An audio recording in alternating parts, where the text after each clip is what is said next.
Hello everyone and welcome back to Let's Play Europa Universalis IV with me, Alfapiomega, Meiou and Taxes in Denmark, Norway. So our armies are coming back home after a series of uprisings, and we have stationed two small armies in Lapland and Davisami to protect our interests from the natives, who I thought were very kind people, but instead they proved out to be aggressive bastards who attacked us several times already. But this is not why I'm starting this episode. I actually wanted to show you the fate of the Turkish Empire. We just gotten gangbanged from two sides, or from both sides. Poland and Lithuania are invading from the north, and Mamluks have invaded from the south. And they're really not having a good time. I think there's a lot of, there's a lot of provincial trauma to the northern provinces. Poland has been quite awful. They have just sacked Constantinople, and I'm pretty sure they're not really taking much care about the other provinces, because they're sieging them.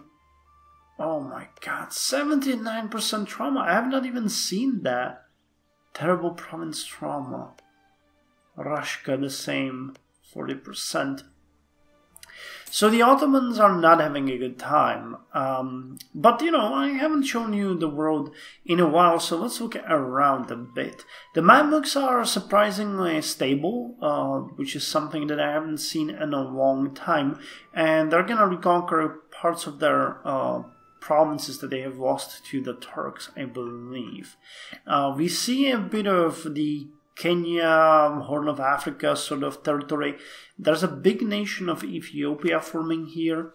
I don't see... Oh yeah, the Jewish country is still there as well. They probably even expanded. I think they started with only one province.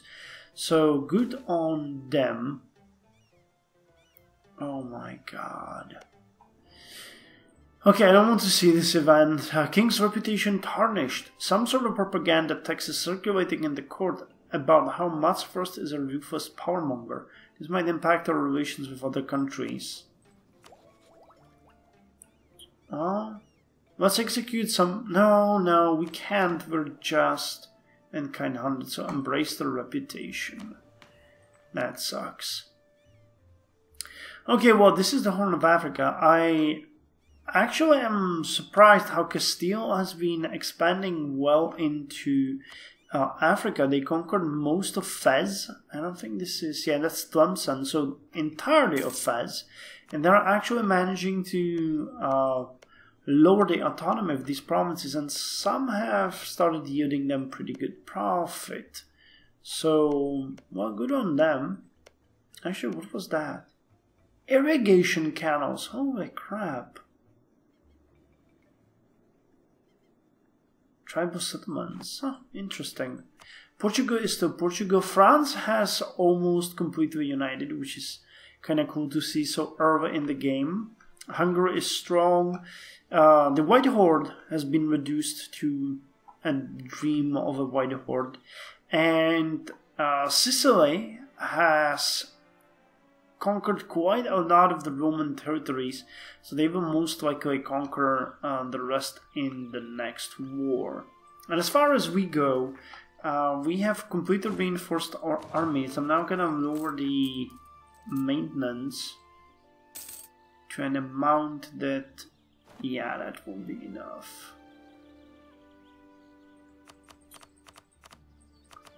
I need to pay slightly more for this, because these units are getting hurt very harshly. What is this even? Ecclesiastical writings. Our religious leader has recently composed a theological treatise. Oh, I've seen this one several times. Congratulating His Holiness on his work. And we can now get a technology, actually two of them, both administrative and military. So let's start with the administrative, which is called Gymnasium Schools. Production efficiency bonus 20 for the next 10 years. The first secondary school or gymnasium was established in Strasbourg in 1548. Hey, we're ahead of time. Designed to prepare boys for university, it taught them academic subjects for several years. It soon became the model for education across Europe. Allows another group of ideas. And the snaplock muskets gives us hero army tradition +1 for the next 10 years. And increases our infantry fire by 0.15.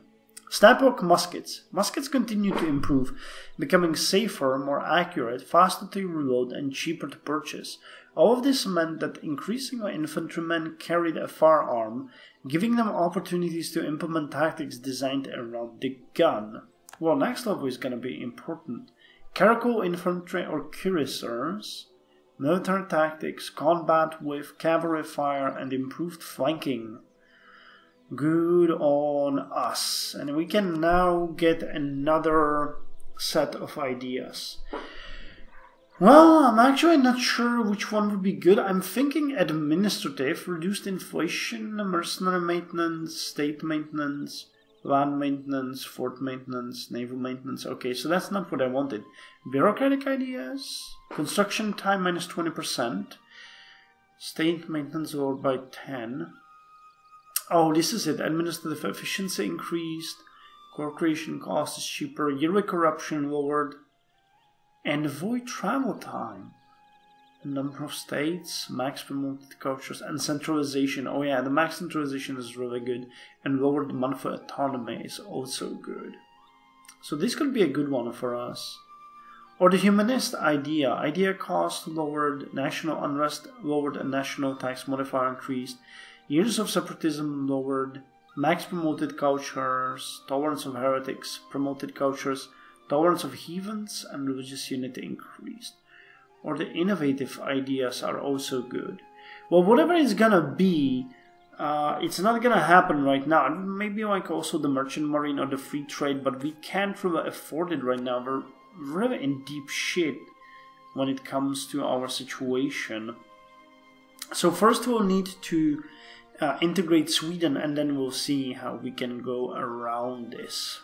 Make sense? I guess it makes sense. Our queen consort Megan has tragically died. That is super sad. Quite honest, I'm really saddened by that. She was really good. I have off-cam signed a royal marriage with France because we have quite a good relation with them, but I guess now we can't really get another queen consort, can we, anywhere? Yeah. We have royal marriage with Poland, England, Scotland, and France. Yeah, there's not much I can do. So, poor queen consort. Okay, I lowered my land maintenance significantly, and it's just hurting my army, so I'm gonna increase it to 10 and hope that it's good enough. Estates are restless. Well, they can be restless as far as they want, even though that really sucks. But hey, I'm gaining some prestige here, some mad prestige. And there's a civil war in Castile. Enrique's 5 continuous scheming and plotting has infuriated the nobles and made Enrique V some powerful enemies among the aristocracy. It won't take long before the whispers and rumors of plots to end the misrule will turn into reality, and our nation will be plunged into a drawn-out power struggle. Oh, the Ottomans are still fighting! And they got a decent army up here. They should send it here to deal with those. Okay, are you reinforcing the men now? Oh, it's not gonna take much longer, maybe a year and something to get Lapland. And then we can move on to a new province here. Also, one thing that I wanted to mention is that the autonomy has started to drop in a number of provinces. Not here though. I saw some significant changes in certain places. Yeah, here it's changing. Trøndelag is dropping. Oh, and you are dropping significantly. Oh, because you... Oh, that's the fishing port. Okay, look at that. So this province is actually doing fairly good. Ramsa is unfortunately still at 100. but we'll see how that goes. But yeah, I'm happy with that. We really need to start building some ports in Galip and on the cold island of Iceland. After maybe a decade of toil, maybe even more, Lapland is now self-sustaining province, which is awesome. The population there is actually really high, 6,358 people. Urban population is, wow, that's actually 5,559 people. Okay, 59 people live in a settlement there, and there's one person of a noble blood. The terrible communications are not really surprising. The autonomy is gonna be very high for now, but that is fine. That is all fine. I'm just happy that we've got it. Davisame is being still worked on, and can we colonize Osterbotten? We can. Okay, so let's send our colonists there, and I'm gonna send my army through Västerbotten to Osterbotten to protect it. This province is, well, I guess a better choice than going with Tersami, because I'd like to, when we integrate Sweden, to have my territory connected even via land. Well, frankly, it's connected through the islands and it's connected here as well, but still, you know what I mean. It's gonna be pretty. Well, the time has come to do another step in our grandiose plan and build a trade dockland level 2 trade harbor in Bergenhus. So I'll give the order right now, and with this, the autonomy should continue to drop.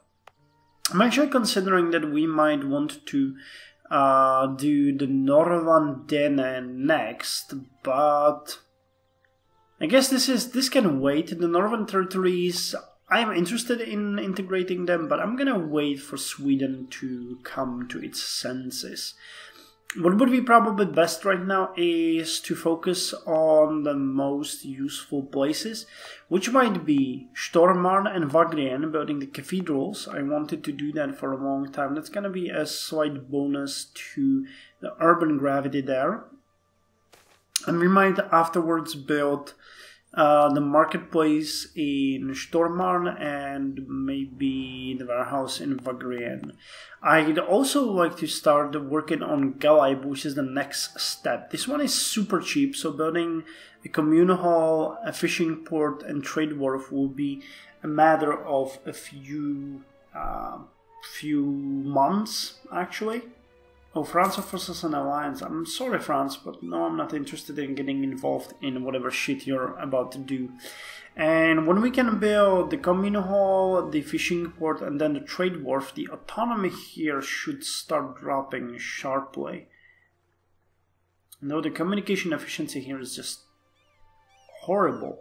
But the combined strength of the port in Bergenhus and Norgesland should be pretty good.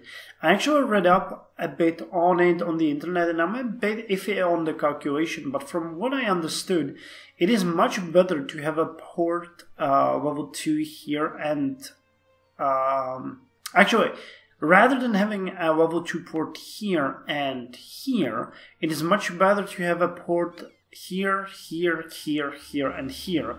It will be much faster because the ships will resupply, I guess, on the way. But you know, the more ports and of higher level you have, the better you are overall. So yeah, I don't really understand the logic behind that, but you know, still, I'm pretty happy with how it's going. So Bergenhus will have that port built very soon, upon which I guess the population here, yeah, it's the urban gravity is rising, so we could get to something like 5 urban development here. I should also maybe check Akerhus. I've been speaking about that for a long time, so maybe the communal hall here would be a better idea. Yeah, the urban gravity here is very low, yet we have a port. Actually, wait, how is that? Oh, we don't have the trade dock one, we just have the trade wharf.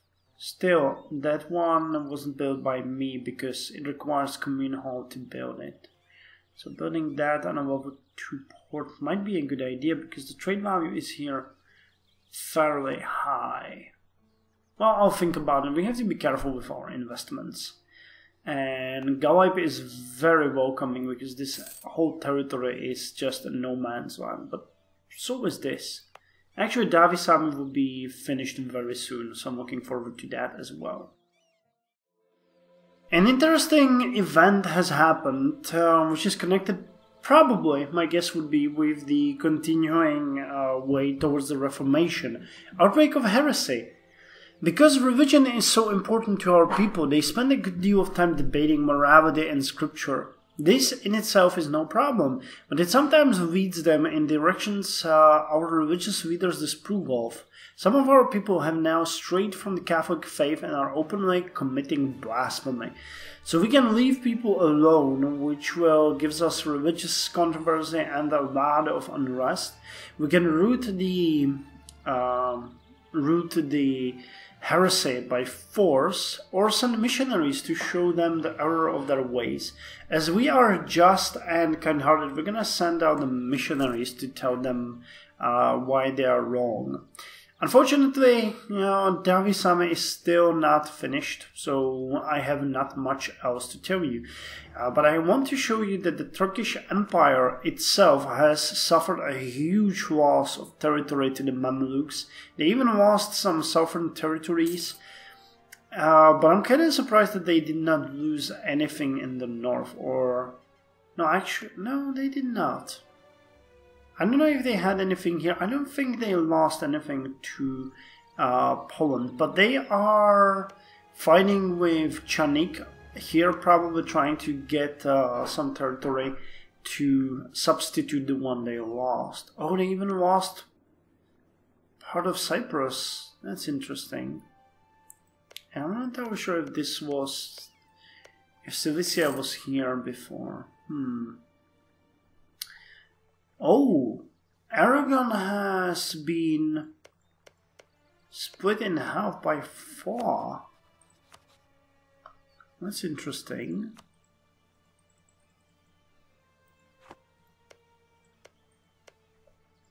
Wow, they gained a lot of territory there. That's interesting. We, on the other hand, are just, waiting and trying to save up money to improve our territory. It's not much. 991. Yeah, it's gonna take 2 more months to deal with this, so I think I'm gonna wait and just show you a bit more around. The autonomy is starting to look better. I'm happy about that. You can see that it's becoming more and more green. Ackerhus has dropped to 21. Bergenhus is slightly increasing, but we're still working on the trade dockland. Trondelag has stabilized at 50. Nordland Dene has dropped to 92.5 and it's dropping slightly more. No change in Galip though. We need to really... I'm gonna invest in Galip first and foremost, I think. I'm gonna go with the commune hall, then the fishing port, then trade wharf. Actually, I don't think that the fishing... You know what, I'm gonna try the fishing port first. Because I want to see if that one lowers the autonomy as well. Because if so, we might just build a couple of fishing ports in the north to see if that work. Roms and others. No, I'm not really interested in your alliance. On the other hand, here it's not really helping. Prospectors discover a new mine. Local prospectors have discovered a new mining deposit in Lapland and have established a local mining operation. Local authorities have already established administration over the mine and signed agreements with local workers. Ka-ching! Nice, Lapland has a mine now. Actually, there's a lot of things that we have gained in Lapland that I have not checked. Tribal settlement, lowers autonomy. Fur. Controlled by lesser nobles, okay. Tribals present. Terrible communications, urban infrastructure very low. Farming efficiency, mineral deposit found. Okay, iron. It's Arctic and they have a severe winter. And Dave Sami has finally become a full-fledged province with no buildings at this point, but 4,621 people living there. Much less that live in... Actually, the population of Lapland has started to increase significantly, 7,807. So Vienna is next, and you can go there. Osterbotten is growing in nice way, it's up 248 settlers. So Vienna, then Karjala or Karjala, and then we're gonna turn our eyes to Greenland and North America. Actually, I wanted to show you one more thing before I stop this, and that is there's a colonial map mode here. If I can find it. Yeah, which shows us nicely that we can get these two provinces. We can get Nunatiavut. That has, however, very aggressive natives. And we can get Kawalyut. Kawalyusut. Which also have very aggressive and ferocious natives. Damn! I'm not even sure we're gonna go after that before we get Iceland, because I kinda see no reason roleplay-wise to get somewhere when we can't even control the territory that we have right now. And a revolt! Oh, actually, let's lower the taxes in Galip. That does not cost us anything, and we have a kind-hearted king. So that's even a good choice. So let's make a state up here. Core all our provinces. And end the episode here. And I'll start the next one soon. But before I do that, you guys will watch me build a fishing port in Galip.